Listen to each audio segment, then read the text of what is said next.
So let me briefly introduce the chairperson of today's session, Dr. Sunil Basarkar.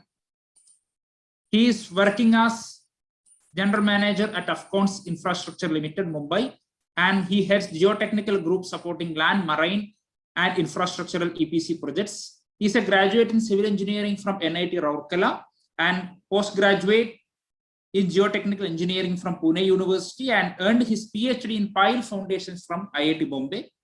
He has field experience of over 17 years with the infrastructural organizations, in addition to full-time teaching and academic experience of about 16 years. And he published several papers in international journals and conferences. He is a fellow of the Institution of Engineers India, Indian Geotechnical Society, National Executive Committee member, and Deep Foundations Institute, DFI India, and also editorial board member, DFI Journal, USA. Welcome you, sir. Thank you. Co-chair of this session, Dr. P.L. Meyyappan. He completed his BE from Bharatiya University and postgraduate from Karunya University, and obtained his PhD from Kalasalingam Academy of Research and Education, where he serves as a faculty member now. And he has published around 30 papers in journals and conferences. And he has received several awards and initiated several collaborative works with the Coastal Management Program with the Kuwait Institute for Scientific Research. Welcome you, sir.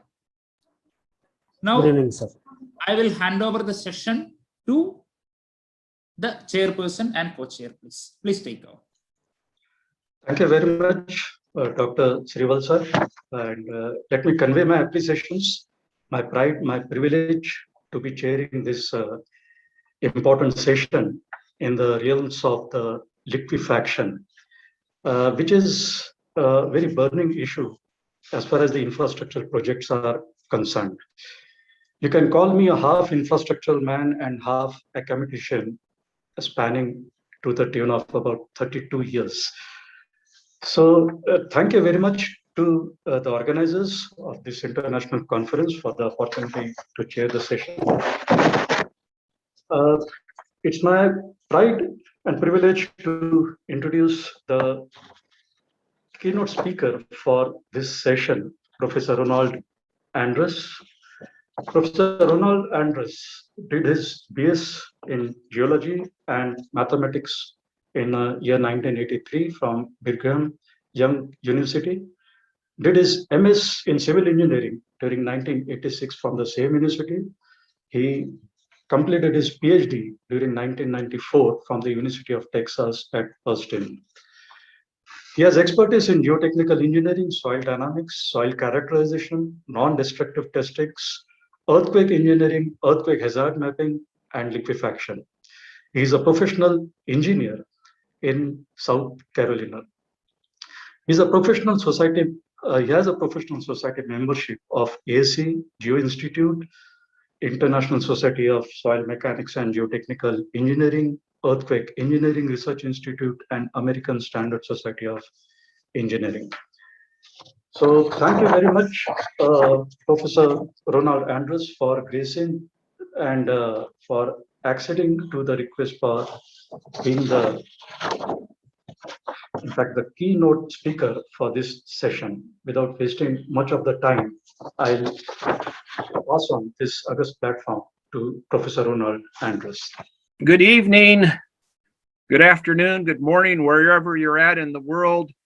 I very much appreciate the introduction. I'm speaking from South Carolina in the United States. It is my pleasure to be part of this conference. I compliment the organizing committee of this conference who have organized and reorganized this conference during this COVID-19 pandemic. I'd like to also begin by acknowledging my co-author, Barnabas Benwali, who has contributed greatly to this presentation, as well as many other graduate students that have worked over the past 20 or so years in developing the material I will be presenting. My presentation outline is as follows. First, I will review general liquefaction susceptibility criteria of aged soils. Then I will discuss the aging or diagenesis in sand deposits. Then we will look at cases of Holocene liquefaction in Pleistocene deposits, followed by several proposed methods for estimating the aging or diagenesis effect on the cyclic resistance ratio or CRR based on lab test, lab and field test and ground behavior observation, then conclude with a summary.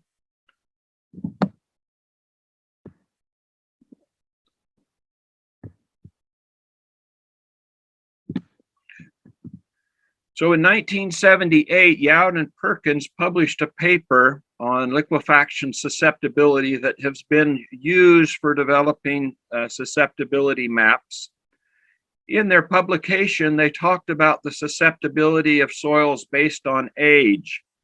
And shown here is a graphical form of what they presented, where recent deposits, those deposits less than 500 years, had a susceptibility of very high to high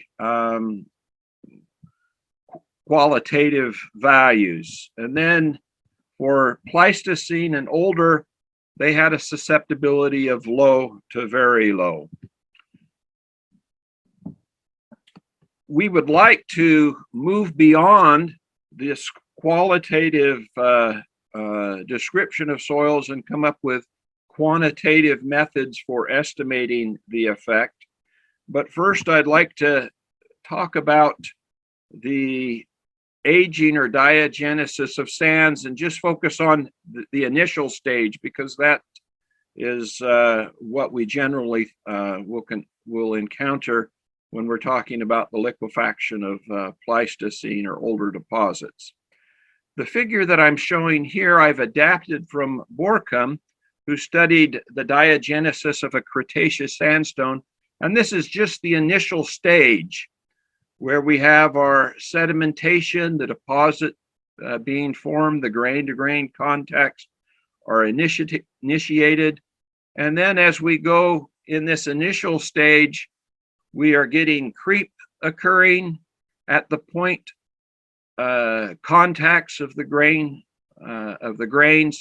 The pressures are high, and we will start to get pressure solution at those contacts, followed by precipitation of cement near those contacts. So in this figure, the blackened area near the point contacts is where we're getting cementation. And then as it progresses at those contacts, some of them turn into concave convex, concave convex contacts.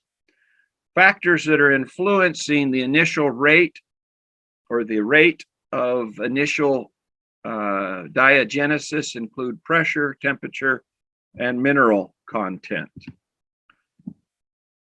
Now, what we gain in terms of strength from creep and cementation, this can be undone by certain events, one being liquefaction. The photograph on the left shows a sand blow or a large sand boil that occurred in a 200,000-year-old beach deposit during the 1886 Charleston, South Carolina earthquake.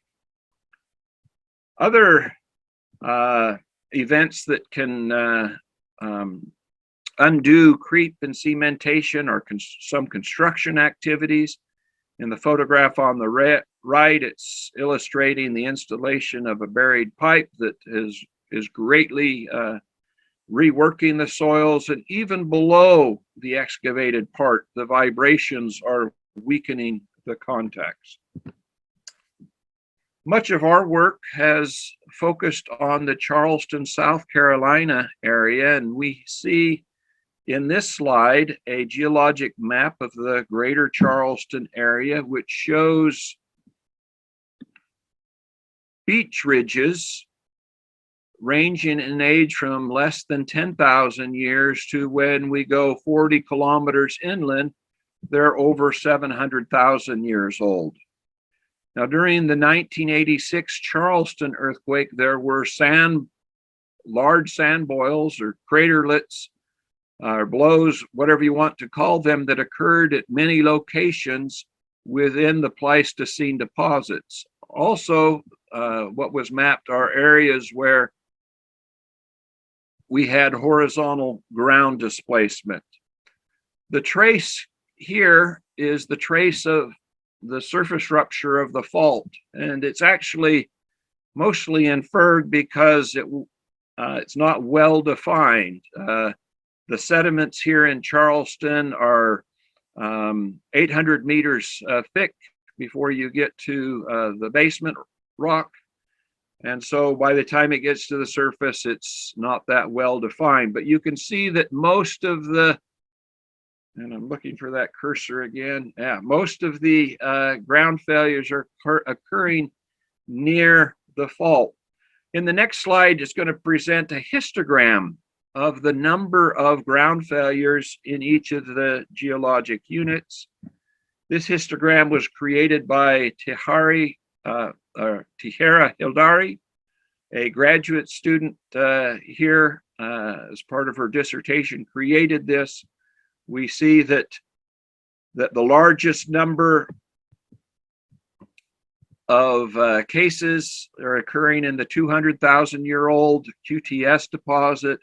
And as we move away from the fault, the number is decreasing generally, but still larger in the younger deposits and less in the older deposit.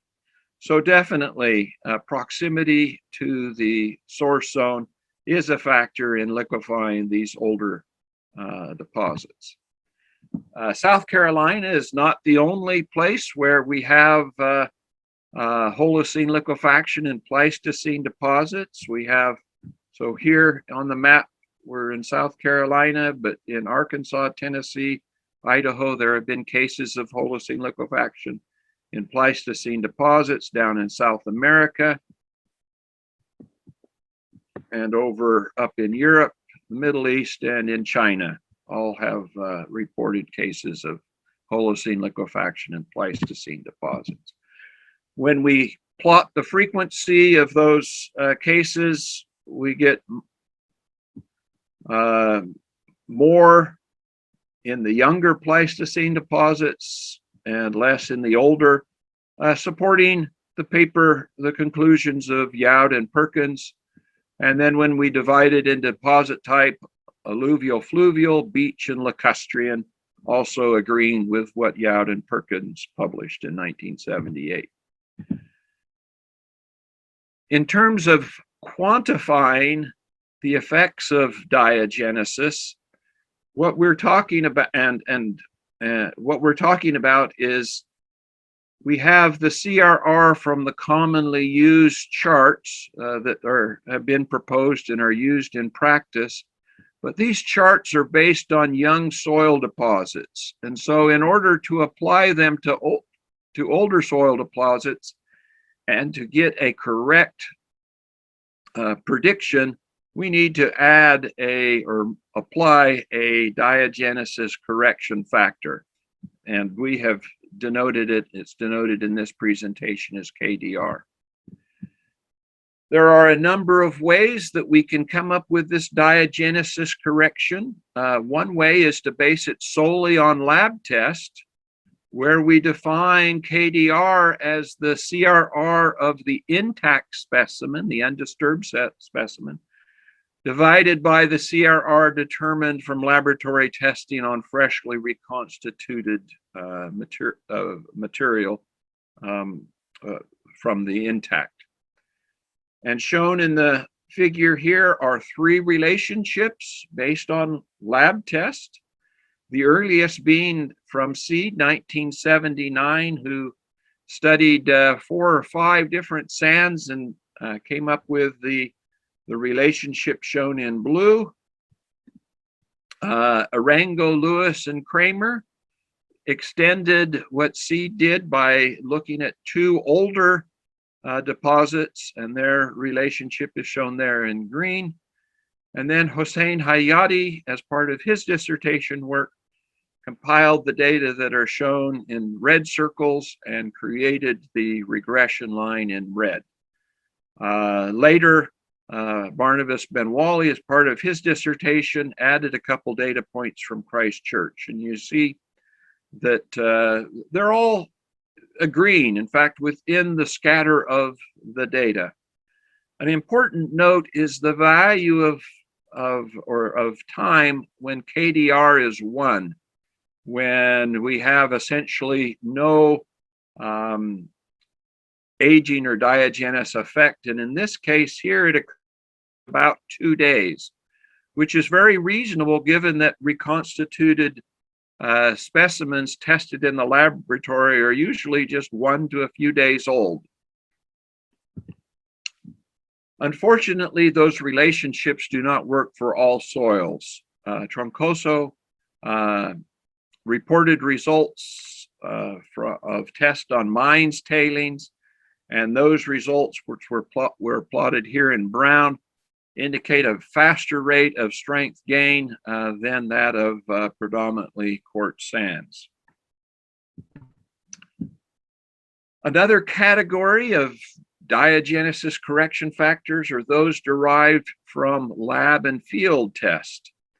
That is, laboratory tests to determine the CRR of the intact specimens, divided by the CRR determined from existing curves or new curves to get that correction. And I'm just going to focus on the work of Hossein Hayati, given the time that I have. So presented here are two plots. One is based on the one on the left is based on SPT blow count. The one on the right is based on cone tip resistance. The yellow circles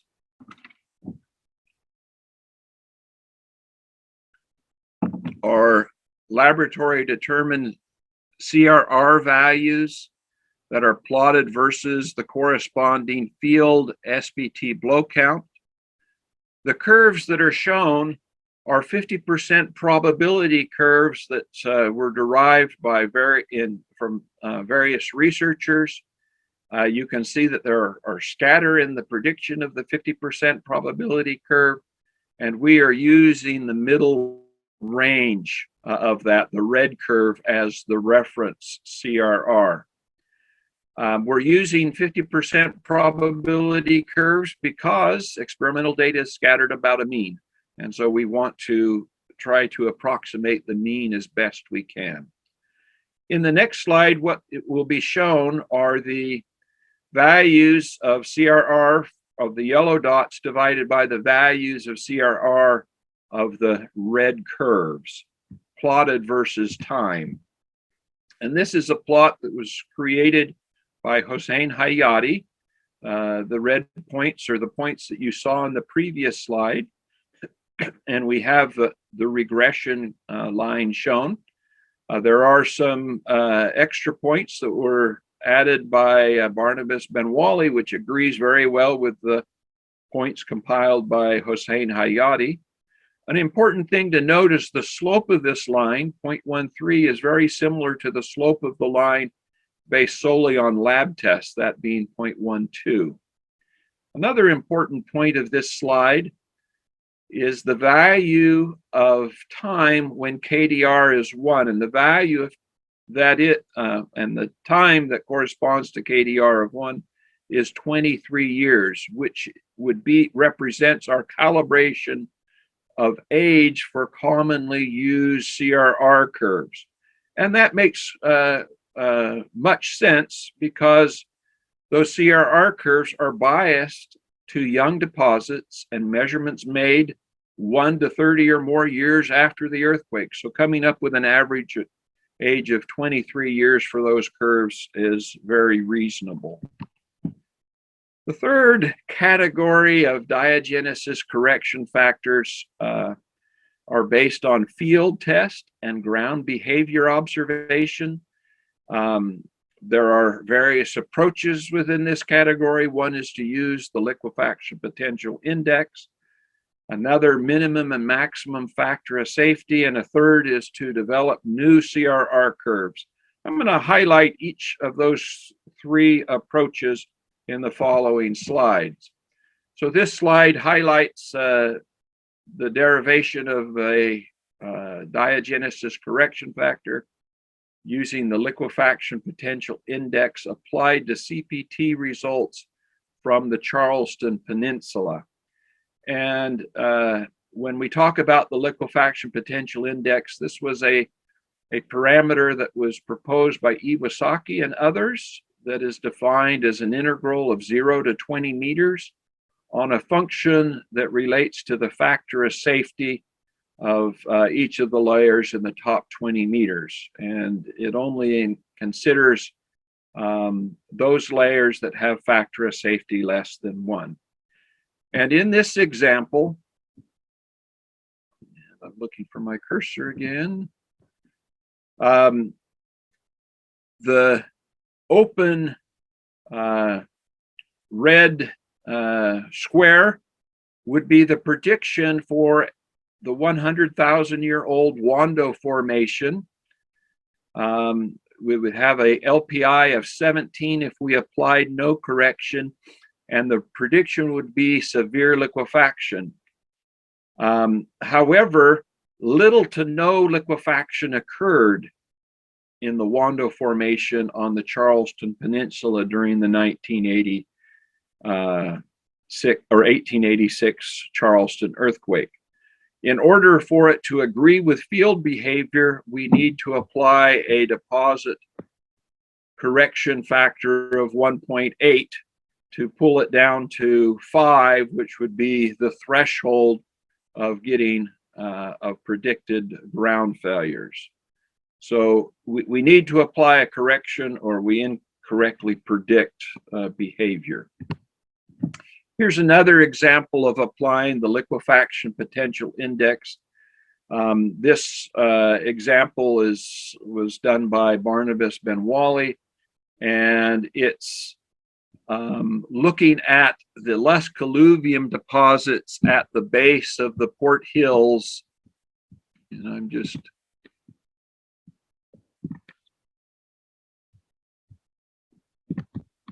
looking to see if I can, okay, I got, it's these deposits at the base.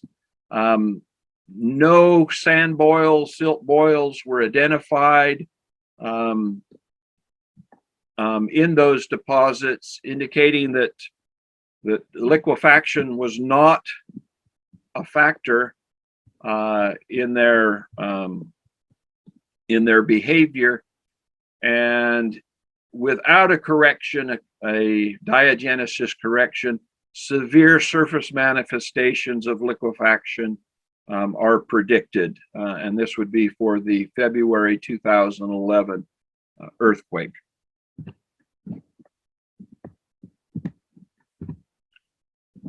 When we plot the value of the diagenesis correction for the Port Hills, it plots here. The age range would be in this range right here, but it's well above the data that Hossein Hayati and Barnabas Benwally compiled for predominantly quartz or silica-based sands. So here's another example of where time is not doing a very good job of being the predictor of the effects of diagenesis. Here is a slide summarizing the approach of Tohata and others, where they used minimum and maximum factor of safety. What they did was at the liquefaction sites, they determined what the minimum value of the factor of safety was, and at no liquefaction sites, the maximum. They plotted it on this figure, and it shows that kind of the threshold for surface manifestations of liquefaction, the factor of safety is decreasing, indicating a strength gain with age. Shown here is the proposed value of Tejada and others for the Diagenesis Correction 1.4 for soils older than 400 years, which agrees with the data of Hossein Hayati and Barnabas Benwali.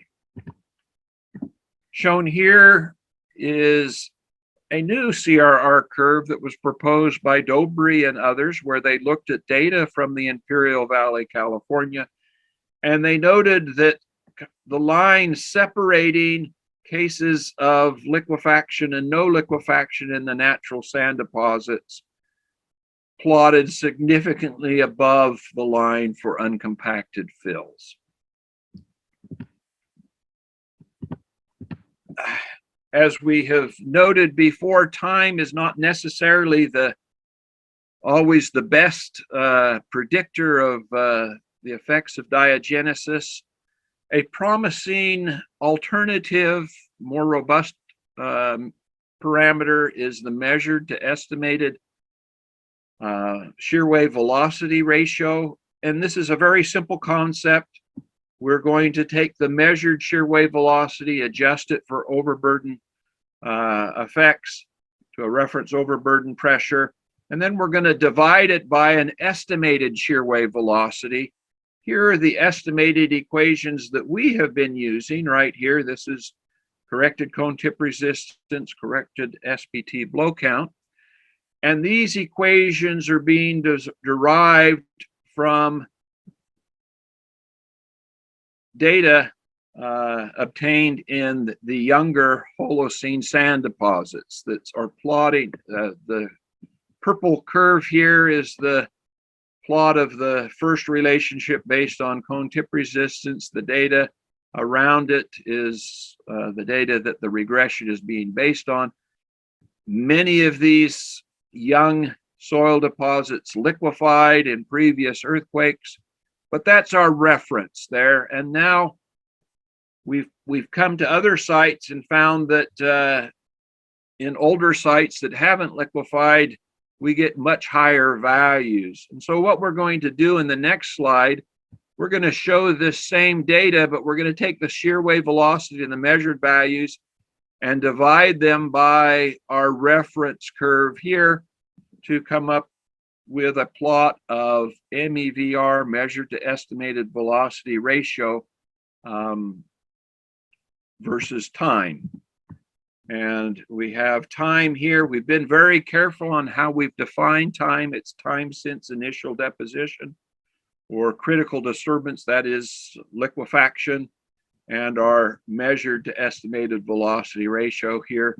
We can see that there's a strong trend in the data, that it's increasing, that MEVR increases with time. We can also see that there's significant scatter in the data, which is likely due to varying degrees of diagenesis within the same deposit. Shown here is the created by Hossein Hayati, where instead of time now we're using MEVR as our predictor variable for our diagenesis correction. And we get this relationship here. The R squared here is 0.7 versus the 0.72 here versus the 0.6 something with time. And when we look at the Port Hills case history and extrapolate the Hossein Hayati equation, it agrees very well. In fact, much better than when we are using time as the predictor variable. There have been other proposed predictor variables for the diagenesis effect. The small strain modulus Gmax by cone tip resistance, that same ratio multiplied by a normalized cone tip resistance, and then that value of kg divided by some estimate or reference kg. They have been proposed. Now we can compare these three additional predictors with the MEVR predictor, because shear modulus is directly related to shear wave velocity. each of these ratios can be rearranged into a ratio of measured velocity divided by the normalizing function of QC. And that is what is being shown here in this plot. So this right here is our estimated MEVR relationship. This is the reference relationship that's being assumed. And I've lost my cursor again. The G max over QC, we got the G relationship and the MEKG. And we can see that the shapes of those 3 or 4 estimating or reference shear wave velocity relationships are different. And because they're different, we should expect their ability to predict the effects of diagenesis to be different if they have different shapes.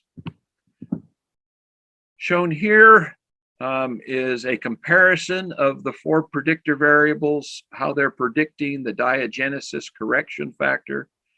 This figure was created by Barnabas Benwally. We have on the upper left the relationship in terms of MEVR. And the important value here in these slides to focus on is the R squared and the root mean squared that's given in the lower right-hand side of each figure. So for the MEVR, the R squared is 0.62. For Gmax over QC, 0.43, KG, 0.14, and MEKG, 0.14. So MEVR is better in terms of R squared, and root mean squared error, 0.27 for MEVR. Gmax over QC 0.33, KG of 0.4. So the lowest root mean squared is MEVR. So in both indicators, MEVR is doing the best job of the 4 in being the predictor variable for the diagenesis effect.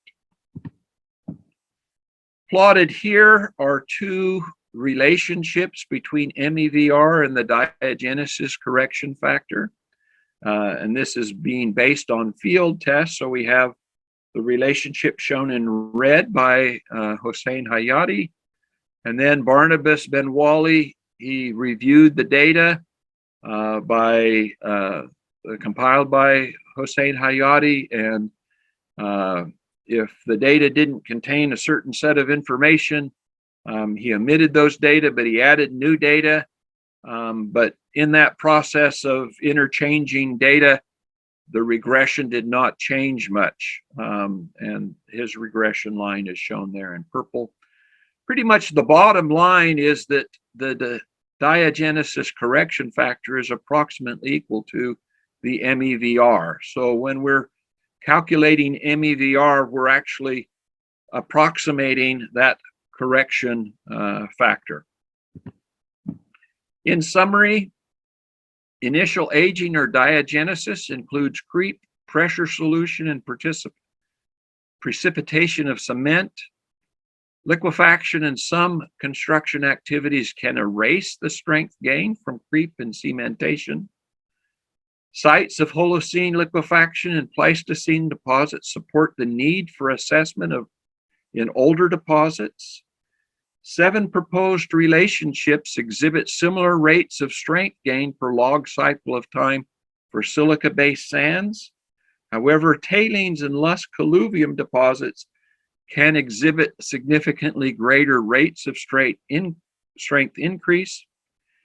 MEVR, or the measured to estimated velocity ratio, is a better predictor of diagenesis effect than time, and MEVR provided the highest R squared and lowest root mean squared of 4 predictor variables. To end, I'd like to again thank you for your attention. Although I could not see you, I very much appreciate you listening. I appreciate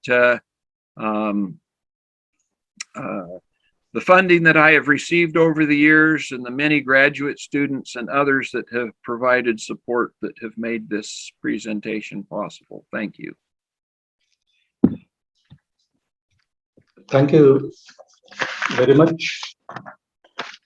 In fact, I could see introduction of Diagenesis correction factor in the computation of the CRR values. And it is very apparent that if you don't apply the corrections, the severity of the liquefaction is in fact amplified, if I'm correct. And this is a new concept, and that takes into account the historical and geological account of determination of these correction factors, KTR. Three modes of determination had been conveyed by Professor Andrews, and definitely we would like to see more and more contribution coming out from these studies, as I find that this happens to be a gray area and a sunrise in realms of the research. I find that much of your assessment and analysis and research are based on the sands produced from various formations, geological formations, whether they'll be applicable for the very fine sands, silts, soft clays. This is my first question to you before I pass on the question session to the presenters, the presentations and the audience. So the question is, how far the information on these correction factors are there for the soft silts and clays? Well, that's a wonderful question, and one that deserves new research or research on. The deposits that I've presented, I think very few of them involved silty soil. So I'm going to leave it at that. Let's see the research, and I think that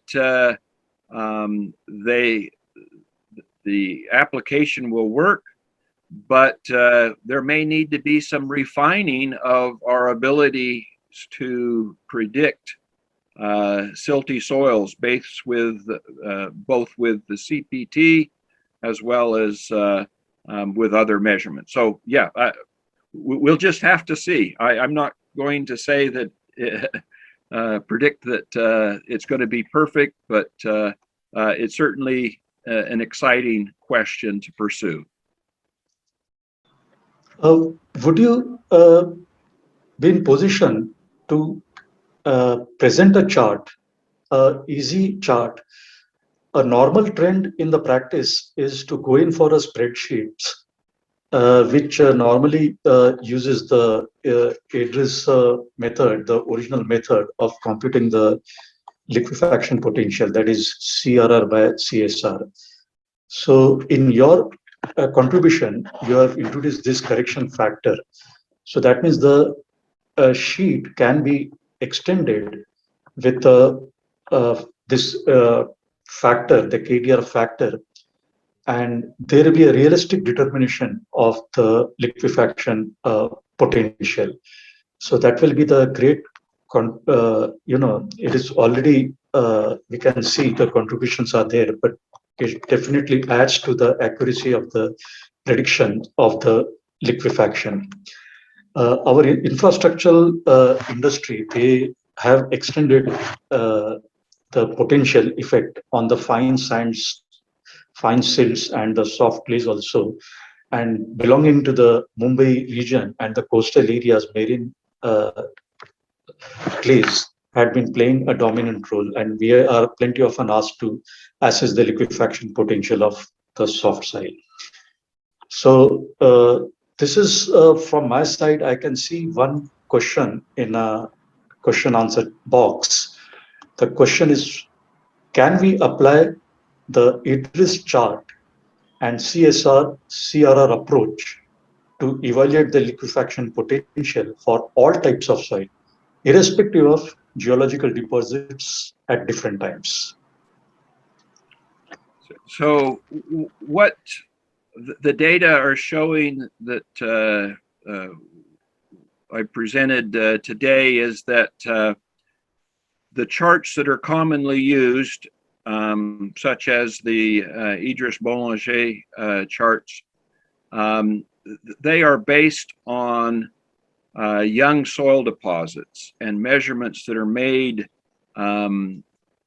soon after the earthquake.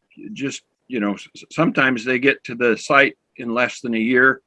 Other times it's a few years. Other times they return after, tens of years. But still, those relationships are biased towards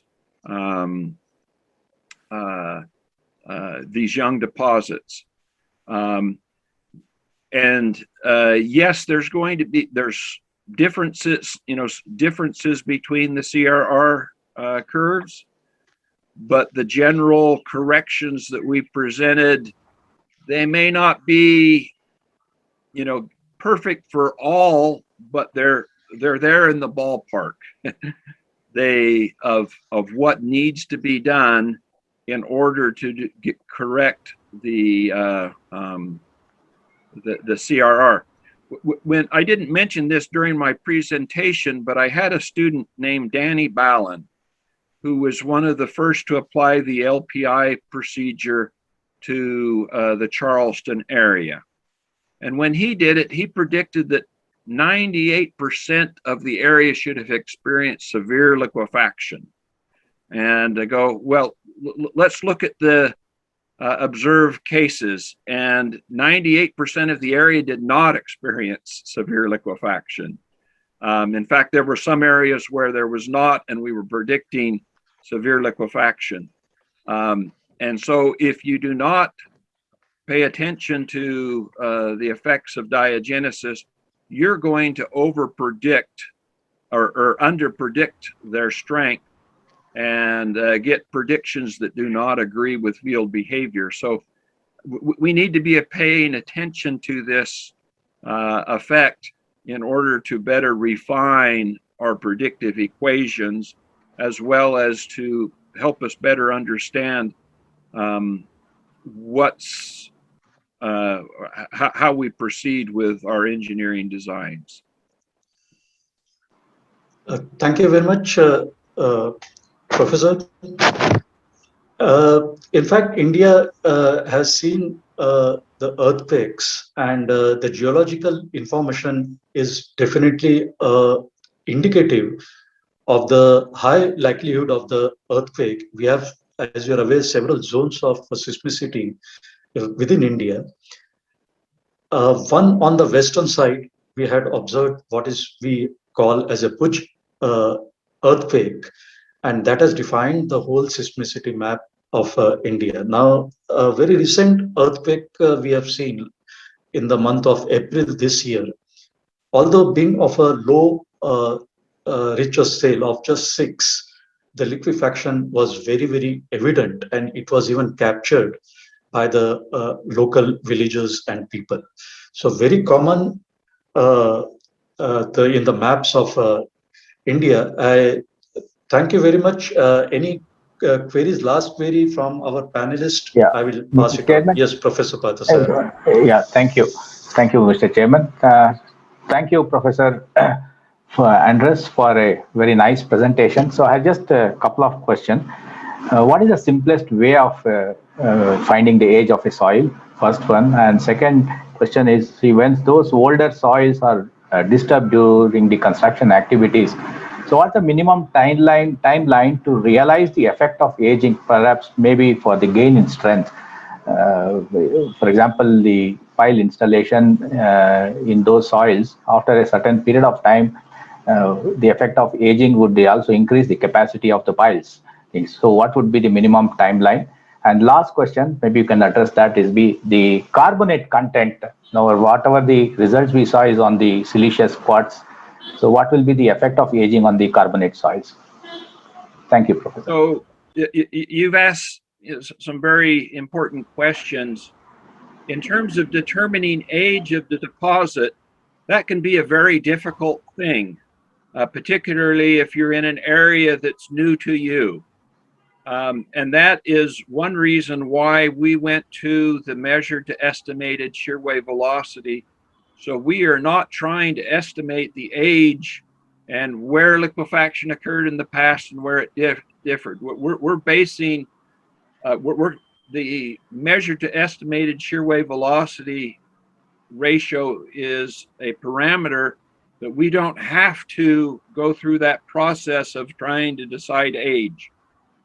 It also does a better prediction than when we do come up with age. So I'm strongly encouraging use of the measured to estimated shear wave velocity ratio.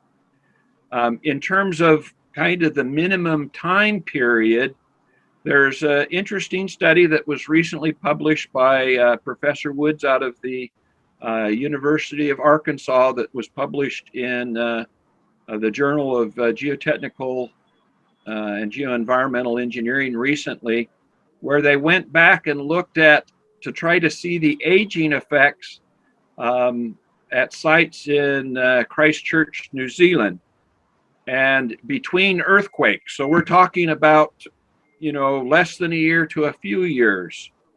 And they did see an influence of age. So we're picking this, it's there, and it's occurring, even after the deposit starts, even just a few years afterwards. That effect is being seen and was, reported by Professor Woods and his colleagues. In terms of the calcium cementation, so we have different types of cement. And if there's grains that have a lot of, that are carbonate based, we're going to get probably a faster rate of increase. So that would be another reason why to avoid use of age and try to move to a predictor variable such as the measured to estimated velocity ratio, because the different mineralogies are going to produce different rates of strength gain. Thank you. Thank you, Professor. Thank you. Thank you, Professor Ronald. Thank you very much for enlightening the presentation. And it is really a new development in this area of liquefaction. Without wasting much of my time and the panel's time, I will pass on the remaining part of the session to my co-chairman, Professor P.L. Mayappa. Over to you, sir. Thank you, sir. Thank you, Professor Andrews, for your wonderful session. We will move on to the paper presentation session. Actually, the first paper ID 879, the author is having some internet issues. She will join later. Next paper ID 904, paper title, Liquefaction Mapping of Kolkata City using FOSM method. I would like to call Ms. Srijani Set from Indian Institute of Engineering, Science and Technology, India. Madam, you can share your screen and you can start present. As you aware that the presentation guidelines, 15 minutes for presentation and remaining 5 minutes for Q&A session. Please, you can start. Good afternoon, good morning, and good evening, everyone. Today, I'll be presenting my paper on liquefaction mapping of Kolkata City using FOSM method. Introduction. As we all know that a major problem that is associated with earthquakes is the liquefaction of soil that can lead to structural damage of buildings, roadways, railways, etc. Now, liquefaction is a phenomenon in which a loose saturated soil mass loses its strength completely due to strong ground shaking, which occurs during an earthquake. It is caused when the pore water pressure of the soil increases such that the effective stresses of the soil reduces to zero, which causes complete loss in shear strength, making it behave like a liquid. It generally occurs in saturated artificial fills and in loose sandy soils.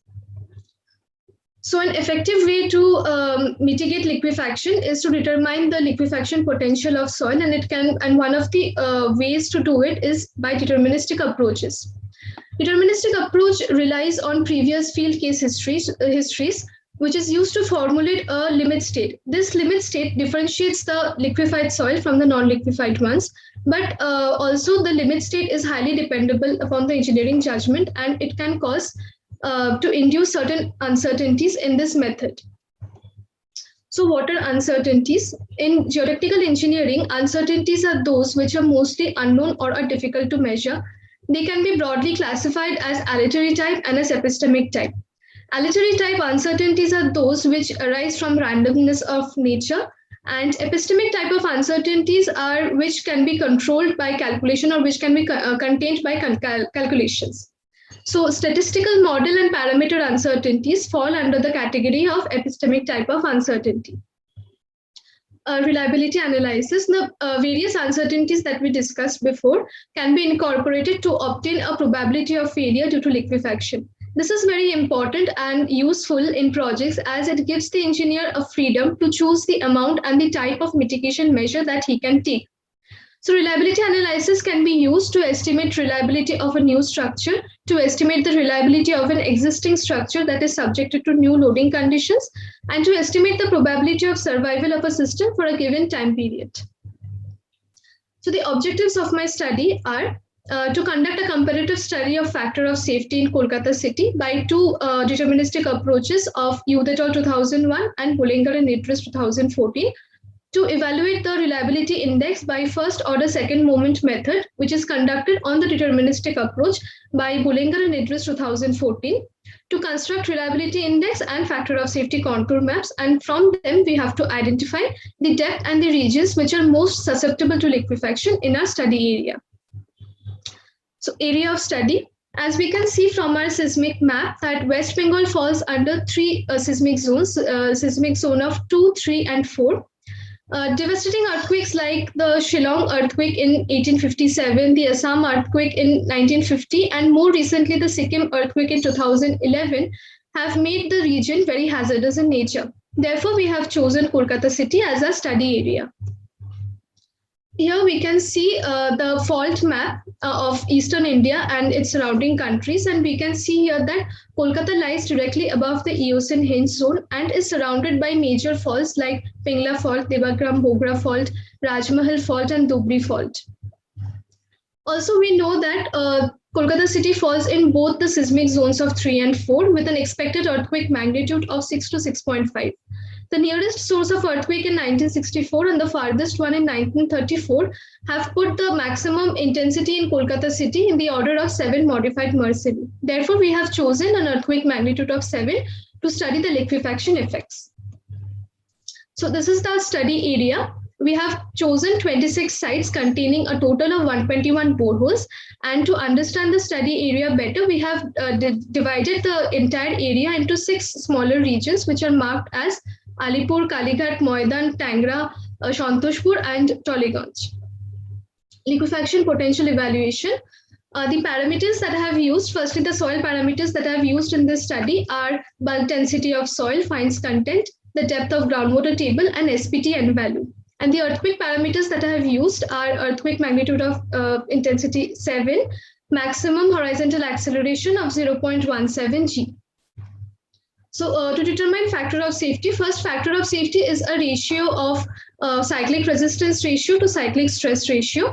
So cyclic stress ratio is the seismic demand of the soil layer. It is determined by the equation given by Seed and Idris in 1971. And cyclic resistance ratio is the capacity of the soil to resist the cyclic load during an earthquake. So when factor of safety is less than 1, it is considered unsafe in liquefaction. And when it is greater than 1, it is considered to be safe against liquefaction. To determine reliability index, first we need to calculate the statistical parameters, that is the mean, standard deviation of all the input parameters that are involved. Then we have to take a limit state Z, which is nothing but CRR minus CSR, and we have to determine the mean and the standard deviation of the limit state. Next, reliability index beta can be calculated as given in equation 3.6, and from there we can calculate the probability of liquefaction, which is nothing but 1 minus phi of beta. So here we can see that, here we have plotted the factor of safety values against depth for both methods of Youth et al. 2001 and Bollinger and Idris 2014. The entire plot has been divided into 3 zones. For factor of safety less than 0.5, the zone is marked as critical. For 0.5 to 1, the zone is marked as moderately critical, and for greater than 1, the zone is marked as safe. Here we can see that maximum of the points lie in the moderately critical zone. A few of those points lie in the safe zone, and a handful of points lie in the critical zone. In case of reliability index versus depth map plot, we can see here also we have divided it into 3 zones. Reliability index -2, the zone is marked as critical. For -2 to 1, the zone is marked as moderately critical, and for greater than 1, the zone is marked as safe. Here, however, we can see that maximum of the points are almost equally distributed between the moderately critical zone and the safe zone, and a few points lie in the critical zone. Also in figure 3.1, we can observe that the factor of safety values given by Youth et al. Tend to be on the lower side as compared to Bollinger and Idris 2014 method. Next, we have constructed factor of safety contour maps for both the deterministic procedures of Youth et al. 2001 and Bollinger and Idris 2014. And here we have taken 2 depths, a 7-meter depth and 13-meter depth. Comparing both the graphs, we can see that Youth et al. 2001 depicts our study area, that is Kolkata city, to be more vulnerable to liquefaction than the Bollinger and Idris 2014 method. The same can be observed in 7-meter as well as for 13-meter. Next, we have constructed reliability index contour maps for the deterministic procedure of Bollinger and Idris 2014 for 7-meter depth and 13-meter depth. Observing the maps, it can be seen that Kolkata city is more vulnerable to liquefaction at 7-meter than 13-meter in some specific regions of Tangra, Alipur, Tollygunge, and Santoshpur. Conclusions. So Youth et al. 2001 gives lower factor of safety than Bollinger and Idris 2014 method. The factor of safety contour maps show Kolkata city to be most vulnerable at 7-meter in the regions of Tangra, Tollygunge, and Alipur. Now, for the same field data, the contour maps constructed by Youth et al. 2001 method have illustrated the study area to be more vulnerable to liquefaction than Bollinger and Idris 2014 maps. This can be due to the fact that factors like RD, MSF, K sigma, N160CS, CN in Youth et al. 2001 method are modified and updated in the Bollinger and Idris 2014 method, therefore making Youth et al. 2001 method more conservative in nature. Therefore, for the reliability study, we have chosen Bollinger and Idris 2014 method. The reliability index contour maps have shown Kolkata city to be most vulnerable at 7-meter depth in the regions of Alipur, Santoshpur, Tangra, and Tollygunge. This may be due to the fact that soft, silty clay with traces of decomposed wood and organic matters are present in the top 10-meter along with high groundwater table. Liquefaction potential calculated only by deterministic methods gives us lower factor of safety values as the uncertainties are not taken into account. By utilizing reliability analysis along with deterministic methods in microzonation and in seismic hazard projects, the susceptibility to liquefaction of any region can be determined more precisely and more accurately, thereby leading to economical and safer design of structures. These are my references. Thank you. Good presentation, Ms. Sredinger. I have some couple of questions, followed by I will call upon the other panel's reference. Number one, what basis the sites were chosen for the study? You have chosen some 26 sites. Yes, sir. On what basis or how you have chosen that? Sir, actually, I had collected a lot of data from company, and on basis of that, I have segregated the data into the regions, and the regions where I got maximum amount of boreholes, I have selected those regions as they will be helpful in mapping, in total mapping of the study area.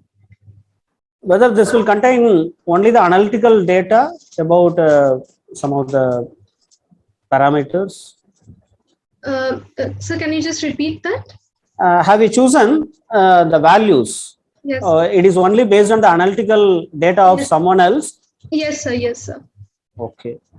And you have chosen the depth, the 7 meter, 13 meter. Yes, sir. Whether it is based on any soil profile condition or everywhere it is same? Sir, actually, first I have taken from the top layer to 10 meter, and then I have taken the average. So it had come around 7 meter, and the next soil profile I had taken from 10 meter to 17 meter. So the average had come around 13 meters.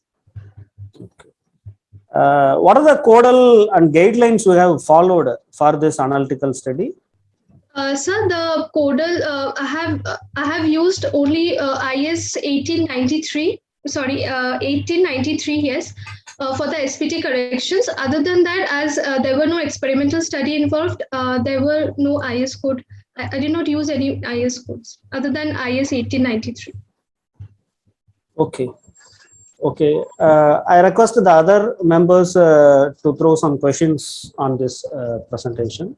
I'll put up one question in the midst. Yes, sir, please. A good work by the author, and she had come up with a nice characterization of the Kolkata city in some areas. Haldia, unfortunately, I would have keen to know more about it. It is not there, but I wish this will be a scope. 7 meters is what you had stated to be Yes, the liquefiable layer, and that is because you have taken the average characterization of the 7 meter layer. Yes, sir. If you take individual layer wise, there may be a possibility of a sandwich layer. Let us say only at 7, between 6 to 7 meter, you may come across a liquefiable layer, where from 0 to 6, Yes, sir. it may not be liquefiable. So if 6 to 7 meter only is liquefiable, how do you anticipate, will there be a subsidence of the surface? Sir, actually, just for the mapping, I had taken the average. But if I take individual boreholes and if I study that depth, then maybe what you were suggesting, I will maybe come across that, because there were in the borehole study, I could see that there were sand layers which were between two clay layers. I could see that sand layers were sandwiched. So I think, sir, if we take individual borehole study, then that will be possible. Thank you. Thank you very much. Okay. I think no more questions for this paper ID 904. Thank you, Srijani, sir. Now, the next paper ID 933, author Leonardo Zhu. The paper title is Liquefaction Potential Index for Laterite Soils in Goa. Sir, you can start your presentation. Good afternoon, everyone, and good morning and good evening also to those who are abroad. My study is on liquefaction potential index for the lateritic soils in Goa. So these are my contents. I'm going to talk about liquefaction potential index, the study area, the core relationships, and what I found for Goa.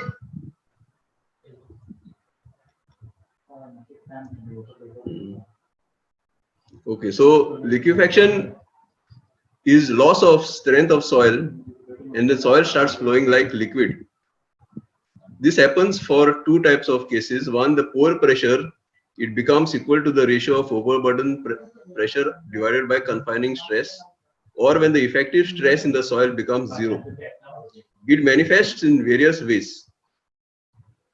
It manifests as sand boils, ground cracks, slumping of embankments, lateral spreading, ground oscillations, flow slides, etc.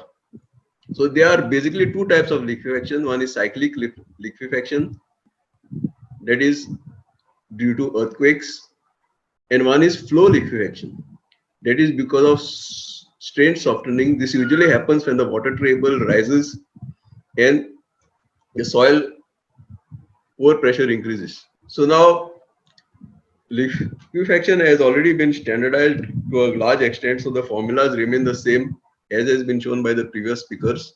So first, okay, we find a acceleration for Goa. It falls in zone 3, and the earthquake which you are getting in Goa is a 0.1 G. Factor of safety of liquefaction is CRR versus divided by CSR, that is cyclic resistance ratio divided by cyclic stress ratio. And I've used a formula which is derived by I.I.Sc, etc., in where the liquefaction potential index is found out, which is you divide the soil into several layers and you find a factor of safety of each layer, integrate it, and if it is between 0 and 2, the LPI is low. It is between 2 and 5, it is moderate. It is 5 and 15, it is high. And greater than 15, it is very high. Now, in this formula, that FL, which is used, is 1 minus factor of safety. And whenever factor of safety becomes less than 1, it becomes is taken, or when it is bigger than 1, it becomes 0. So for my area, I chose 7 sites in Goa because Goa is a small state, so I chose in various places. I took the borehole logs up to 25 meters, and then I did the factor of safety layer wise and integrated them using an Excel sheet. And what I also did was found the correlationship of SPT N values and CPT values. For CPT values, because the soil in different places are different, I have used different correlationships for finding the velocity of shear velocity in the soil. And then I put them in the Excel sheet. And since my factor of safety was greater than 1, in all these places I found liquefaction potential was 0. And this tallies with the ground reality, because in Goa we have not come across any liquefaction of soil as such. So I just wanted to check whether there is any potential or not, and I found that since there is no liquefaction, and my results also show that it is 0, there is no liquefaction in Goa. So my conclusions are liquefaction potential for all sites in Goa was studied considering an earthquake magnitude of 5.5. It was less than 0, as Goa does not experience earthquake really more than 1 magnitude. This also becomes considerably less. So soils in Goa, in my opinion, are not liquefiable. That is my conclusion. Thank you. You can ask questions. These are my references. Thank you. Thank you, Professor Leonardo Souza. And you have chosen the factor of safety is greater than 1, right? Sir. So in some places, the factor of safety is less than 1, which means that resistance is less, right? Yes, sir. You have made an assumption that your soil is having resistance is good. On that angle, you have made this attempt, or based on any trials, you have found that the soil is having a greater resistance. Sir, I had taken those borehole logs, and in the borehole logs, from that we get a SPT N value. SPT N value is taken, and from that we get a CRR. CRR versus CSR gives us the factor of safety. So all those factor of safeties for different layers of soils were put in an Excel sheet, and the summation of that is done. Integration is summation, so I done summation of that, and the summation came to 0, because if it is become bigger than 1, I have to round it off to 0. So that is why for these particular soils boreholes which I found, maybe there is possible that some other boreholes might give me different values, but I was limited by the 7 boreholes, and those 7 boreholes gave me the 0 value. I have taken them at different locations so that I can cover the area of Goa. And another thing that liquefaction potential index is actually, it is proportional to the thickness of the liquefiable soils. So how Yes, much sir. thickness you have made it for each trial? I have taken 5 meters integration and integrated it for 5 meters. For all the samples, it is 5 or some variations you have made it? No, for this particular study, I took the n value at every 5th meter. Okay. So that is the way I did it. There will other n values which I have not considered. Okay. Thank you. I will pass on the question answer session to other panel members. In I have Goa, one we have, query. yes, I have one query. please ask, sir. I could see that you are relying SPT as one of the input, Yes, sir. whereas the potential is dependent on the gradation, on the particle size, and lateritic soil. I find it is having a high degree of fines. And my gut feeling will be lateritic soil will not have a potential for liquefaction. How would you assess that? Has fines content had been put up in your analysis as input? For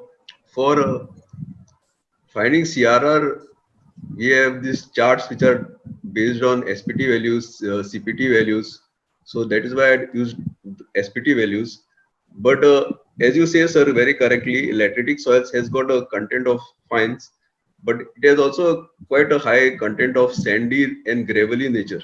So that is why I wanted to find out whether because of the sand content, would it liquefy? And in reality, it does not liquefy because there was only one somewhere news item where on one cart area there was some flow liquefaction, but there was no cyclic liquefaction.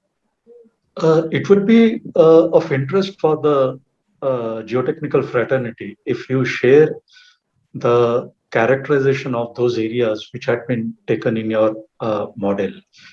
What are the properties, their varying properties, apart from using SPT as one of the input. So that will be of interest to the fraternity for the foundation designs. Thank you very much. Thank you, sir. Thank you, Sunil sir. Other participants, if you want to have any question. I have a question. What was the range Yes, of Professor. what was the range of shear wave velocities measured in the lateritic soil? Professor, we didn't measure any shear wave velocities, but what we did was we used correlationships in order to get the shear wave velocity from the SPT value to the shear wave velocity. Because in India, especially in Goa, the main test which is done is SPT. I had no access to shear CPT values, so I had to take the SPT value and use a correlationship to get it to shear wave velocity. I didn't actually measure the shear wave velocity. Now that would be interesting if you ever could get a Yes, hold if of I, that. if I could, I will share it. Yeah. Thank you. Yes. I understand limitations on having data, but if you ever did Yeah. get it, that would be very interesting. Thank you. Interesting Thank you. presentation. Thank you, Professor Ronald. Other participants? Okay, sir. I think no more questions there. Thank you, Leonardo Souza. Thank you, sir. Thank you. Next, I would like to call the next paper ID 722. Author P. Gautami. The paper title is Behavior of Pile Group in Liquefied Soil Deposits Under Earthquake Loading. Interim time, we can take up the next presentation. And Yes, sir. Okay. thank you. Yes, sir. Actually, some issues with the paper ID 722. We will move on to next paper ID 920. A study on seismic induced liquefaction of soil and the responses of a group of piles. Author M.K. Pradhan from Homi Bhabha National Institute of Bhabha Atomic Research Center, Mumbai. The corresponding author can share your slides, please. Good morning, good evening. Myself M.K. Pradhan from HBNI and BRC. My presentation will be about a study on seismic induced soil liquefaction and response of group oil piles. Basically, it is a combination of my previous two presentations.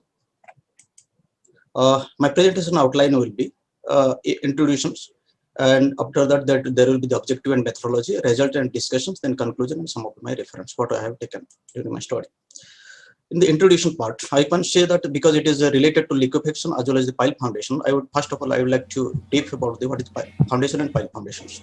Foundation means that is the transfer the superstructure load to a strata which is competent enough to take and particularly type of various foundation. Pile foundation is most commonly used nowadays, particularly in offset structure, high-rise structures, particularly in Mumbai rise area. Due to the scarcity of land, sometimes we go for forced to take this type of foundations. And these pile foundations take the vertical load, down load, and uplift, and as well as the lateral and seismic load. And during this design and analysis, the deflection and bending moments and shear force are very important factors. But it is observed severe damage failure of lifeline structures supported in pile foundations from available literatures during the various past earthquakes. And after that, I will just brief about the liquefaction. My previous presenters have nicely presented about the liquefaction. Still then just I have to have a sentence about that. Liquefaction basically it is a phenomena which generally occurs in a cohesion-less soil when it is saturated or submerged and is subjected to the dynamic and repeated load. And when its pore pressure generated and effective stress reduced, by that time the soil will behave like a liquefaction and its stiffness is reduced, strength is reduced. It is having very adverse effects on the pile as well as the performance of the structure. Due to the liquefaction causes, the massive flow of the slides and the contribution of the sinking of the tilted of heavy structures, floating of light buried structure, failure of retaining structure, settlement of buildings, lateral spreading and sloping and slop. It indicates that this phenomenon and this is having a very destructive effects, particularly our civil engineering community. And it is observed that various past earthquakes during Alaska earthquake 1964, 85 earthquake, 89, 95, 2002, 2001 and 2011 and 2008 recently Palu earthquake. It is observed that various structures failed due to these liquefactions. And just the brief about during the liquefaction how the pile behaves. There the failure of the pile, there may be the failure of the pile due to the buckling failure, and the contribution of the frictional zone that may be intermediate zone. Basically, it is observed that top layer is not generally liquefied. So intermediate liquefaction zone, there is no frictional contributions. And we can also observe the PY curve that this behavior, the response of the liquefied soil is totally completely different from non-liquefied soil. So in this my presentation, I can say that it is a very good and interesting area, pile foundation combination with liquefactions. These are the broad area of the category of the research that can be performed through the numerical, experimental, and analytical methods. But it is of the various researchers already performed various contributions like Bhattacharya, Madhavasi, Ishihara, Tokimatsu, Hamada, and a lot of papers and studies has been done. Still then it is observed that still then our structure is failing. That's why it provides a scope of further study also, and it ignites the research community to more detailed study about the liquefaction with the combination of the pile foundations. And always we should have, as we are the civil engineers and research community, always our intention should be the structure and pile foundation should be safe and economic. One flowchart I have presented how these steps we move forward. Basically, my presentation will be linked with the practical application as well, the research or the research and study area. Always with the civil engineers start our project from the geotechnical investigation. From geotechnical investigation, we observe various data like SPT, CPT, or velocity. Then we have to go for the evaluation of the liquefaction potential as various methods as Bollinger, Idris, and as per our IS 1893. After that, we can see that whether soil liquefiable or not. If no liquefiable, then determining the potential pile and various response like lateral stiffness, natural pressure, all these things. And if soil is liquefiable, then we have to see whether the natural ground level is sloped or horizontal. If slope ground, then we have to see the extent of lateral spreading. And accordingly, we have to design our pile and we have to study the various responses as well as we have to check whether all the parameters are within the limit point of our serviceability point of view or not. So these are some of the parameters we have to check always: stiffness, natural period, accelerations, base shear, and lateral displacement.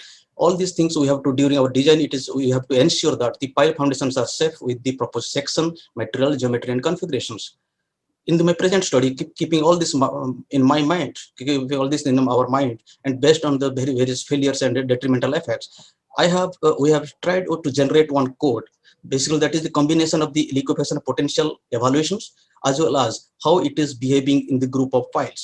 So I have developed two codes in combinations that, taking the data from site, from field, SPT value, zero velocity, we can directly evaluate whether that site is liquefiable or not, and accordingly this code is further, it will evaluate what will be the various responses of the that area. The results from developed code compared with the result response of Madhavasi et al. To book, and it was found there is a good agreement. And further a parametrical study I have performed to the pile response. I will further present these things. First, I have developed the code that is based on the available literature. I have followed the Idris and Bolongar as well as the 1893 just recent editions. Taking all these methods, all these formulas, and all these parameters, we have developed a code which will only giving the input data, the site condition like SPT value, density, depth of soil layer. We can evaluate whether the soil is liquefiable or not. But here the point is to be noted that maximum acceleration is considered, because that code is guided that at the ground surface acceleration is taken as the Amax. Maximum is the at the ground surface acceleration. Then the mathematical code what I have generated the flowchart for the developed code is I am presenting here. Start, we have take the SPT value, Z, and that which zone it is coming, whole dia, rod length, all this data. After that, we have to evaluate the CRR as well as the CSR. After that, evaluating the CRR and CSR, we have to evaluate the factor of safety, equation 1. And if FOS, sometimes it is taken as 1, but I have taken as the conservative site as guided by 1893. If FOS is less than 1, then soil is liquefiable, and not more than 1.2, then soil is non-liquefiable. If it is the condition, then go to the flowchart 3 for the group of pile analysis. That is in next target. Pile response, non-liquefiable soil and soil liquefiable soil we have studied with developing a code. And this flowchart for the developing this code to study the responses of pile in soil liquefaction is presented in the next slide. We have taken the best problem which was in the Madhavasi et al. 2010 presentation. These are the various input data, and in this case, after the this flowchart 2, we can go for the direct flowchart 3, and after the SPT value as the soil is liquefiable or non-liquefiable, after that we have to calculate the evaluation of the natural frequency of soil, effective length of the pile flexibility, natural frequency of the pile, horizontal inertia and moment load, all these things, consider the inertia as well as the kinematic interactions.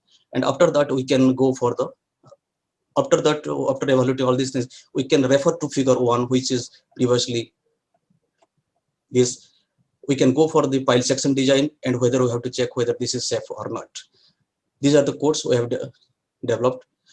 And after developing this code, we have taken the case study, 3 case study. In the case A, that is the 2-layer soil, that is top is non-liquefied soil and the bottom is also non-liquefied soil, having the different soil parameters, but both are of the non-liquefied kind of soil.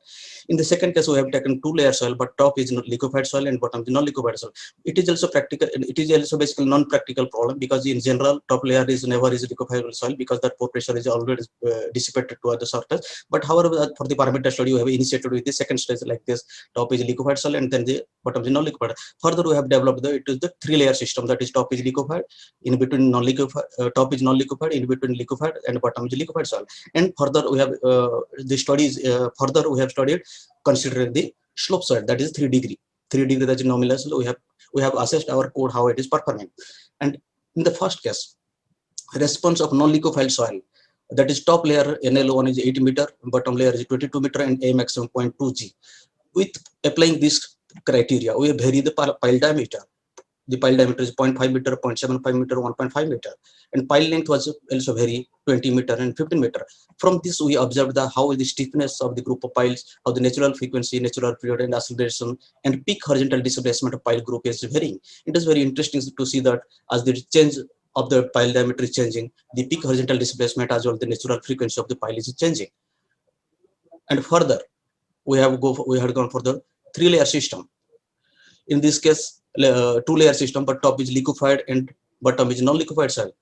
And it is, we have implemented the 2G.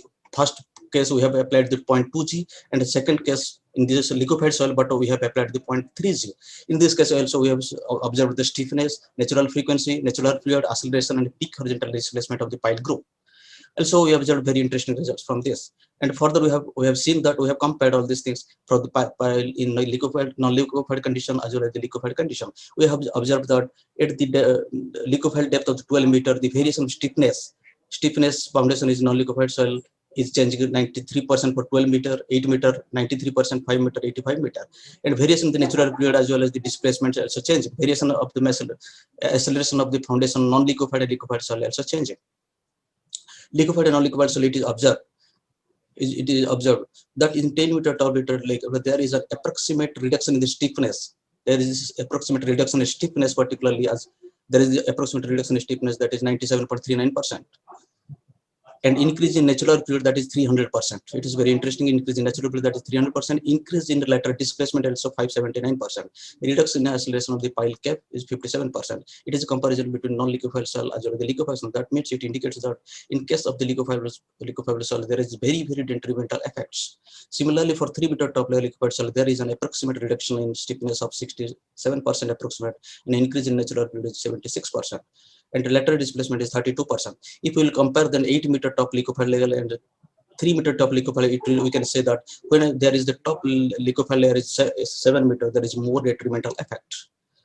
Then we have increased further. We have studied in case of sloping ground, that is 3 degree for 2 layered soil, and we have said 2 layer soil as well as 3 layer system, 3 layer soil.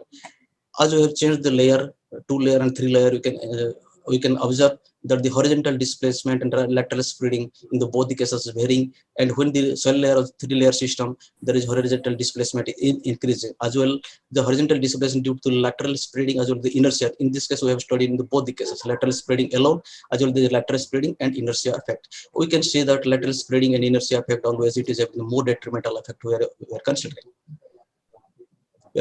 And here we can say that there we have considered that whenever inertia effect and inertia effect as well as the kinematic interaction, we have seen there is the lot of variations when the depth is changing, pile cap depth is also changing.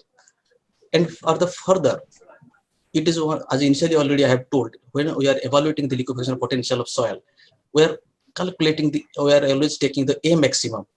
As also that is guided in 1893, A maximum is top layer of soil. But I also having the interest, whenever you are evaluating the liquefaction potential at different depth, we can consider the. Sir, you are exceeding the time limit. Yes, sir. Yes, sir. Please go to conclusion. Yes, sir. This is my conclusion. By increasing the diameter of pile, stiffness of the pile foundation is increased, whereas the natural period of the foundation peak horizontally displacement decrease, which already I have mentioned. While comparing the results of pile in case of non-liquefied, there is a reduction in stiffness, increase in the natural period, and the increase in lateral displacement. And in 2 layer system, stiffness of the foundation is decreased, natural period of the foundation is increased. The pile foundation liquefied soil by increasing the input base acceleration of 0.22.3G, peak horizontal displacement of the pile also increased. In a slope liquefied ground, by increasing the input base acceleration, there is an increase in the displacement. Increased depth of the crust layer in 3 layer system, it observed that lateral displacement increases. From this, we can observe that liquefaction having very detrimental effect, and we have to keep more interest. It warrants the attention of designer during design of pile foundation in liquefied soil, and all these factors should be considered during design of safe pile foundation in liquefied soil. And the one more important thing, if there is a liquefied soil, whether the first question is whether that site is outrightly rejected or no. No, that cannot be outrightly rejected. What we will do as engineers, we can accept it with improved pile diameter, pile design. That can be diameter can be changed. Pile length can be increased considering the site condition, or soil stabilization, ground improvement, or densification, grouting, soil, all these things. During analysis and design pile foundation, we have to consider the inertia and kinematic interactions. If the considered site is slope ground, then lateral load due to lateral spreading also should be considered in our design. These are very important and practical applications, so we should consider all these things. I have taken these are various references during my study. Thank you. Okay, sir. Thank you, Professor Pradhan, for your good presentation. I have some couple of questions. Yes. How will you calculate the stiffness on the different foundation systems that you have told in your presentation? Stiffness, basically all we have, because I have developed the code, but we have evaluate the stiffness from the available methods, available formulas which are given, particularly in Madhavasi and 2011 book. They have calculated stiffness of pile foundation, horizontal stiffness. There is one formula, KSM minus one formula is there. So we have taken this formula, given empirical formulas, and accordingly we have generated the code section. There is analysis also. Okay, whether that foundation stiffness you have included in your algorithm, that code you have developed? Yes, we have added, but we are improving the things, because initially we have taken only group of piles, 4 piles and 5 diameter, and we are changing the some of the pile materials as well, these things. So that will be included. But initially we have taken only steel pile. In hollow pile, that is particularly, as already I mentioned, that this is the best problem that was in Madhavasi. So we have taken this, and further we are changing the pile diameter is generally, and stiffness we have also included all these things. And moreover, in the kinematic interaction between the piles and the soils, yes, how you have taken into account for your studies? Because in that soil, the clay soil is also there, the sandy soil is also there. Then presently in this because this my study is particularly liquefiable, because I have my intention was in particular liquefiable soil condition. It is not a generalized application presently. It is only I am having the use in particularly sandy soil conditions, and the sandy soil, that empirical, that proposed methods, various methods, we have inbuilt those things. But so far we have not kept in so generalized, like clay or silty, all those things I have not considered. These are rocky type of soil I have not considered in that area. Because particularly because we have taken some of the like Calcutta Rajarhat soil data we are having there, is soil is liquefaction, they have some 2-3 locations where soil liquefaction there. We have considered that data accordingly. We have tried to generate these things. Further we can take different type of soil, as you have already suggested, that different typical soil, because so far it is not generalized algorithm. Further we can say that different types like clay soil, that different variation is there, and rocky soil, yeah, different variation, that can be, because presently as our target was particularly liquefiable soil, and we have the data, both the data of shear velocity from cross borehole test as well as the SPT value test. So basing on this data we have generated this code. Okay. Sunil sir, you can have some questions. So yeah, I have you have stated the influence of on stiffness, the time period, and the lateral displacement of the pile. You're talking of a pile group. Yes. What was the group like? Any particular configuration of the group?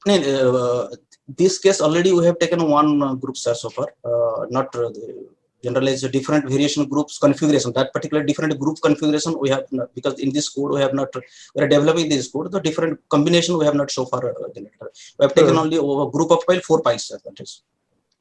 Okay, so you have one typical case you have considered. Yeah. Secondly, particularly that base problem was I have taken that is presented particularly in that text. Okay, lateral displacement you have stated it is exceeding. Yes, anytime, even if it is a pile group or a single pile, the permitted displacement is close to 5 mm.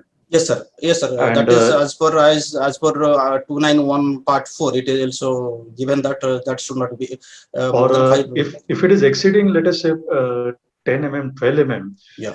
Every 1 mm increase in the displacement, yes, the requirement of the reinforcement is very, very high. Yes, sir.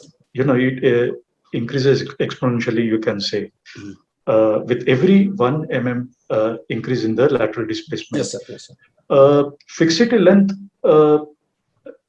you say how you are going to restrict the displacement to 5 mm. That is something you have to come up with a solution.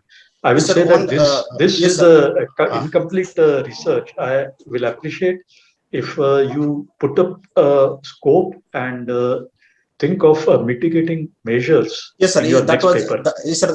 If you will, my last presentation was particularly to attempt at that direction only, whether we will reject the site or we will go for the engineering solution. And particularly that I have mentioned, the first point was to improved pile time. That is generally well followed diameter. And the second point was particularly I was having given more stress to the engineering solution, that is particularly that mitigation of the liquefaction by densification, grouting, all these things. And if we'll go for this all this solution, then by default that lateral deflation, because we will mitigate the liquefaction, and by default we will get the lateral displacement reduced. Because my presentation be to develop the temptation that there is still more lateral displacement, it will damage our structure. To reduce these things, we can go for the, because outrightly we should not reject the site, because like Mumbai area, we are not getting that much good area. So not outrightly rejected, we can go for the engineering solution.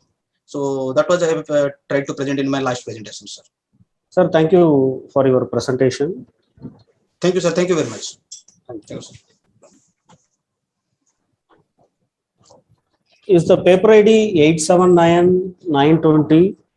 I think still they have not available due to some poor internet connectivity issues. Yeah. I think no problem if they are not there. Yesterday also some presenters faced that problem. I think maybe due to heavy rains, in Yes, many sir. parts Yes. of the country, they are facing power problems and internet issues. So maybe at some other occasions they can present. And anyway, their papers have been sent for publishing. So already published and some are in production. So it is unfortunate that they are not able to join, but we cannot wait also. I think if that is the Yes, case, we sir. conclude the session. You can give the concluding remarks and we can conclude. Okay. Excuse me, sir. Yeah, he's there. Gautami? Yeah, is sir. there. Yeah, sir. May I present now, sir? Yeah, please. Please try. Yeah. My name is Gautami. I am here now presenting behavior of pile group in liquefied soil deposit under earthquake loading. These are the contents like introduction, procedure, methodology, validation, resultant discussion, conclusions, and references. So while coming to introduction part, pile foundation is used to transmit the superstructure load to a deep load bearing strata to withstand the vertical uplift loads and also to minimize the settlements. And it also subjected to vertical lateral loads of the in offshore structure, bridges, dams, and retaining walls. They are typically used for the large structures and in situation where the soil is not suitable to prevent the excessive settlement. During the earthquake, the load carrying capacity of the pile will alter due to the excess build-up of pore water pressures. Next is the concept of liquefaction of the soil. It is the phenomenon where there is the loss of strength in saturated and cohesionless soil because due to the increasing pore water pressures, hence the effective stress will get reduced. The soil particles move freely with respect to each other. Due to this, the strength of the soil also decreases and hence the ability of the soil deposit to support the foundation for the building and the bridges may get reduces. So this is the mechanism of the soil liquefaction. So before the earthquake, the sand and the water particles will be like this. Once during the earthquake, the soil water will come out and due to this, the superstructure will get settled. So next is study of the past earthquake studies. First one is Kobe earthquake. So here in that Kobe earthquake, the magnitude of 6.8 has occurred on 17th January 1994. Here we can see that the liquefaction caused damage to the pile supporting structures. The figure shows that the two pile supporting buildings fails where the superstructure of the building got tilted due to the liquefaction of the soil. So next is Niigata earthquake. So in this Niigata earthquake has occurred on 16th June with magnitude 7.6 has struck 50 kilometers north of the city. The progressive collapse of the bridge took place for 20 seconds can be seen here. You can observe here. So next is in this my studies, it includes the general procedures. The general procedures can be adopted for the FLAG 3D. So hence, before that, we have to go for model setup. In that model setup, we have to create the grids. And next is we have to give the material properties. And next is we have to assign the boundary condition and also the initial condition. Next, we have to examine further steps for equilibrium. Next, the model will get response. Next, we have to examine for the next steps. If we are not getting, then we have to go for the initial steps and the same thing we have to recheck. So next is for perform the alterations, for examples, excavation of the materials, change the boundary condition like that. Next, we have to run for to get the step for solution. If the exam model is response, then we have to go for the further parametric studies. This is general procedure involved in FLAG 3D. So next is methodology. In that methodology, some of the steps have been involved. First, we have to create the generating the soil grids. Next is assigning the initial and boundary condition, generating the pile model, then interaction pile soil, generating the pile crop model and the soil liquefaction detailing, dynamic boundary conditions, and next is creating the free field mesh. So for pile structural interaction, in that we are modeling as a shear and normal coupling spring. The behavior of coupling spring is the cohesion and frictional in natural represented by the shear and normal stiffness. So normal stiffness can be calculated by using this formula, that is Kn is equal to 4gr divided by 1 minus mu, and shear stiffness can be calculated as 32 into 1 minus mu into gr divided by 7 minus 8 mu. So this is the generated model can be look like this, that is soil and having the pile, and this is the pile we are modeled as the shear and normal coupling spring. So next is we have to generate pile cap. So pile cap can be generated by using this formula, that is normal and shear stiffness can be calculated by using this formula. So next is dynamic analysis. So dynamic analysis can be performed using FLAG 3Ds. Will be ground motion can be simulated at various seconds. So various earthquake can be simulated. So next we have to create the free field condition. So free field condition can be has to be given to the FLAG 3D. So the way viscous boundary absorbing radiating waves, while the free field soil accounts for the seismic motion along the edge of the model. So next is validation for the static loading. So here I'm validated by considering the Lazard Hazard et al. Paper.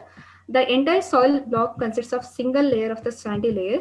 So length of the pile are given like this. The table shows the entire property of the soil and the pile.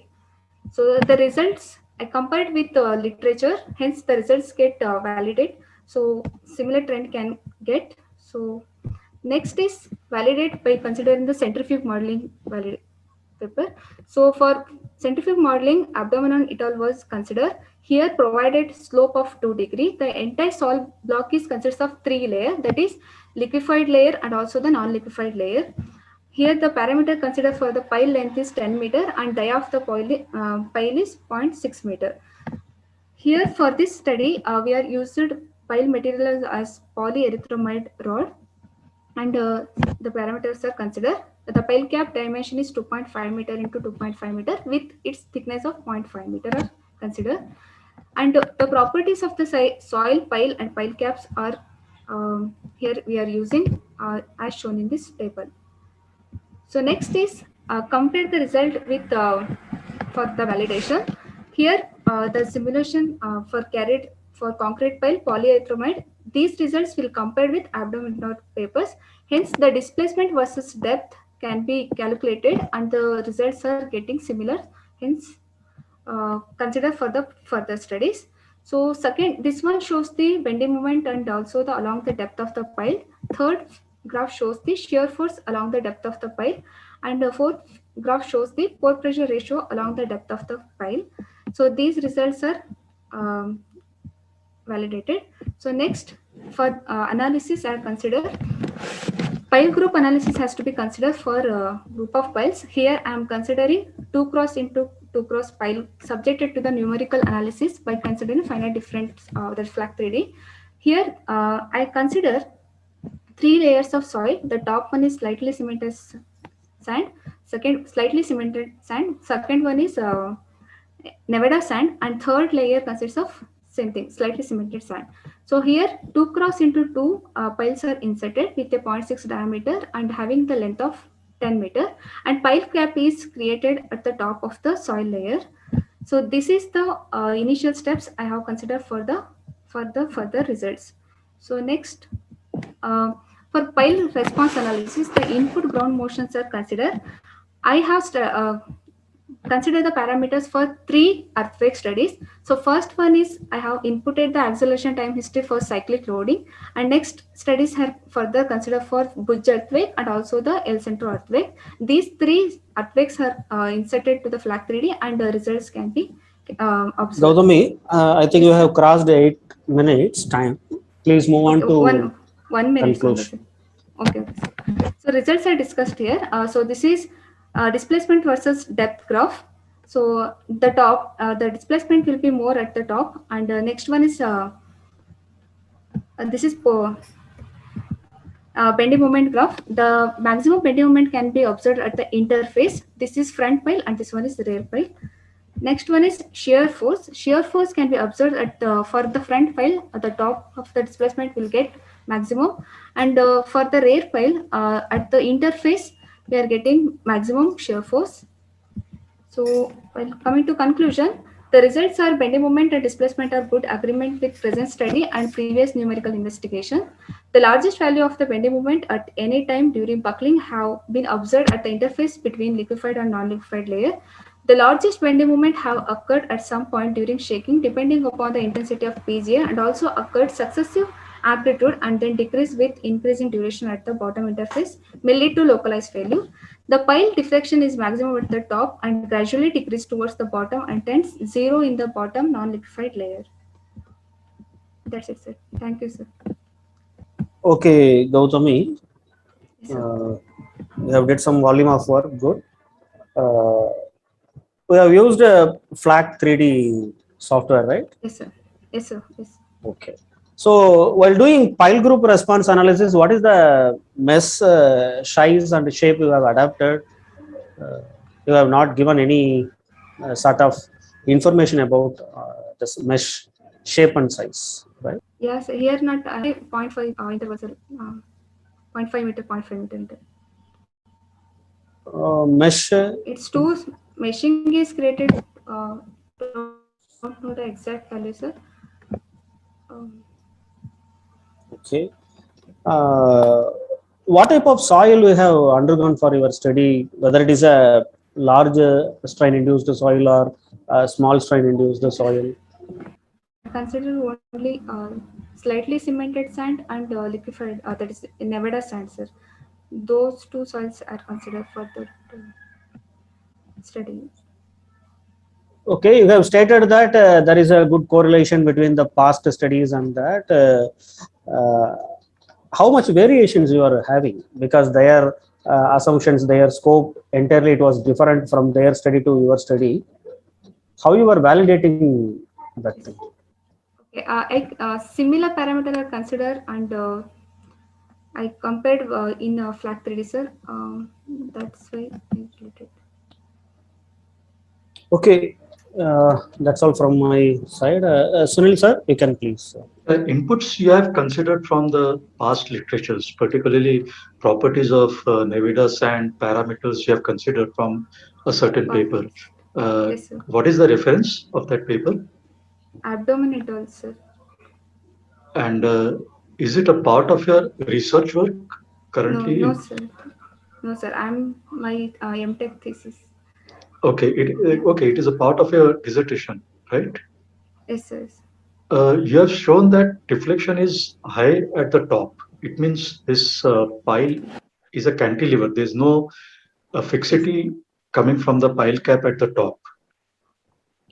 From pile cap at the top, I am given as a free floating pile, sir. Top is free. There is, yes, sir. Cap are provided, but it is free floating conditions. Given any fixity to the top, sir. I given fixity at the bottom. Okay. And a cyclic effect, has that been captured in your model? Yes, sir. Cyclic floating I given, sir. You have given. And Yes, the degree of the cyclic is that is affecting the deflection. If there's a cycles are high, yes, is sir. it going to increase the deflection? Yes, sir. Yes, sir. I observed, sir. In Kobe earthquake, I consider that 0.1 G, And also for cyclic loading, I given 0.3. So I compared, sir, for 0.3 G, it will get more deflection, sir, when compared to Kobe and Elsintorped. Yes, sir, it also affects, sir. You have also stated the centrifuge modeling. Can you just briefly convey, because was it actually the performance, the centrifuge you have used, or you have taken again the inputs from other literatures? Yeah, I taken the input from other literatures, but it is experimental, sir, centrifugal modeling. So I just considered the values. That's it. Okay, I appreciate this good contribution. It's a valuable input and contribution to the fraternity. And I wish you all the best for that. Thank you. Thank you, sir.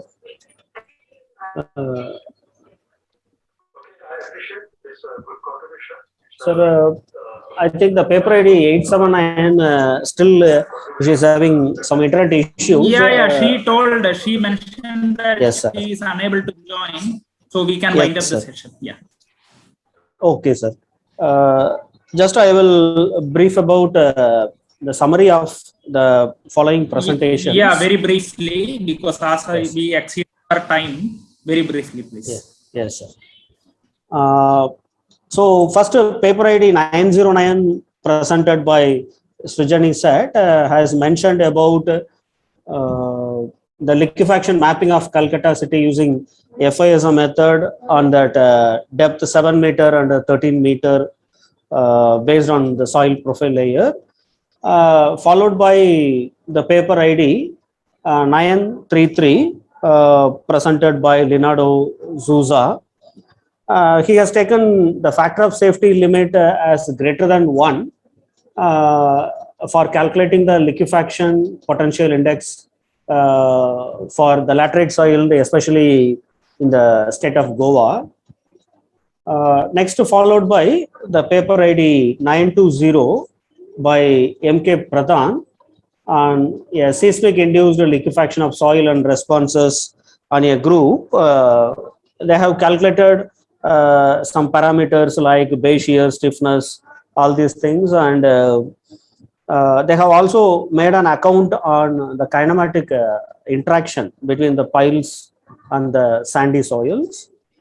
Followed by the last presentation 722 by Ms. Gautami, behavior on pile cap in liquefied soil deposits. They have made an attempt in the FLAG 3D software.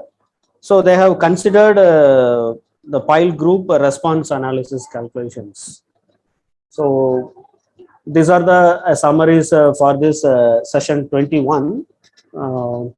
So with this few words, I would like to thank the entire organizing team, especially Srival Sakotyar sir, for his efforts and making all the attempts, all the efforts on this 4 days conference.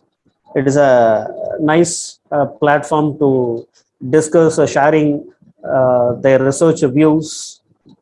Really, it gives an immense pleasure for me, sir, to interact with all your team. Thank you, sir. And I will also thank my chair, Sunil sir, for his excellent coordination. I would like to thank Professor Ronaldo Andres for his wonderful lecture. Thank you, Professor Ronaldo. Thank you. And I will also thank all the participants for making their efforts in the way of presenting to this forum. Thank you all. Thank you, sir.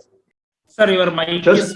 Yeah, I'll just put it, I'll sum up because most of my thoughts have been passed on by Professor Meyyappan on a very smooth organization of the sessions by the organizers, for which we are really thankful. The presenters have really come up with a good contribution on the liquefaction.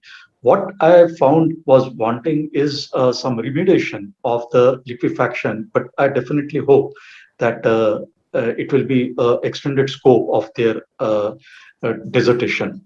So thank you very much to the organizers, and a big thanks to my co-chair colleague, Dr. Mayappan, and it had been really a harmonious session thanks to the coordinated effort from Professor Mayappan.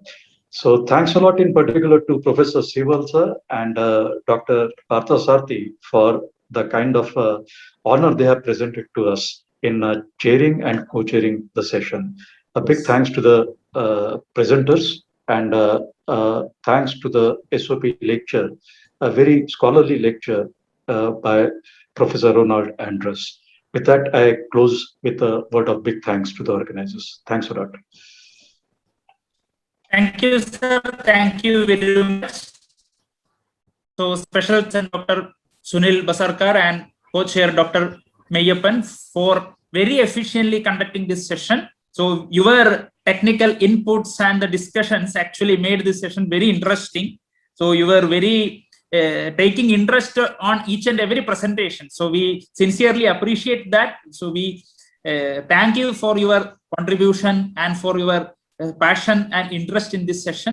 And also thanks to Professor Ron Andrews for his SOP lecture. And thanks to all the presenters, Gautami, Srijani, and Leonardo, all the presenters, and especially to the participants. I am informed that around 100 people are watching this live.